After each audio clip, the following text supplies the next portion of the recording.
जय हिंद साथियों।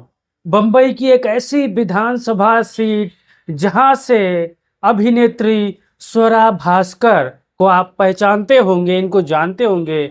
इनके जो हस्बैंड हैं, जो पति हैं, फहद अहमद, समाजवादी पार्टी के टिकट से लड़ेंगे चुनाव। साथियों, ये वही फहद अहमद हैं जो पिछले 5 सालों से इस अणुशक्ति विधानसभा क्षेत्र में मेहनत कर रहे हैं और संघर्ष कर रहे हैं। साथियों, इस सीट पर नवाब मलिक 2019 के चुनाव में 65,000 वोट पाए थे और चुनाव जीत गए थे। फिर चुनाव हुआ, उसके बाद भारतीय जनता पार्टी और शिवसेना का जहां पर यहाँ पर उम्मीदवार था वो चुनाव जीत गया। लेकिन अब जल्द ही 2025 और 24 के आसपास चुनाव होने वाले हैं और यहाँ पर समाजवादी पार्टी महाविकास अघाड़ी के साथ मिलकर अणुशक्ति नगर विधानसभा का चुनाव लड़ेगी। साथियों, आप जैसा कि जानते हैं, समाजवादी पार्टी के सबसे तेज तर्रार प्रदेश अध्यक्ष अबू आसिम आजमी साहब के नेतृत्व में समाजवादी पार्टी लगातार महाराष्ट्र में अपना जनाधार बना रही है। आने वाले समय में महाविकास अघाड़ी से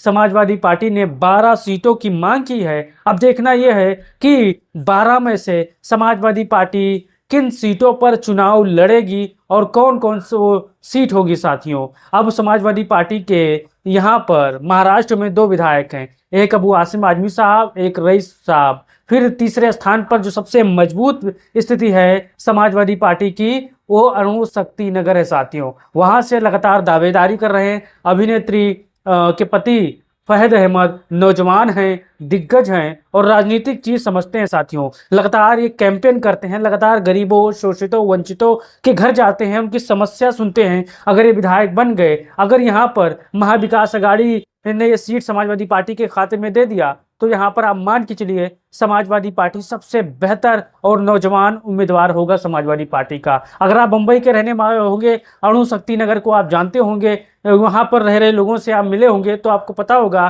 कि समाजवादी पार्टी का जो जनाधार है अणुशक्ति नगर में कैसा है। यहाँ पर जो नवाब मलिक की बेटी हैं वो भी मेहनत कर रही हैं, लेकिन वो गुट से अलग हैं। साथियों, क्योंकि नवाब मलिक की परंपरागत सीट थी और यहाँ पर वो काफ़ी दिनों से विधायक थे, लेकिन वो फिलहाल जेल में है। अब देखना ये बाकी है कि जो सना शेख है, उनकी बेटी हैं, वो चुनाव लड़ेंगी।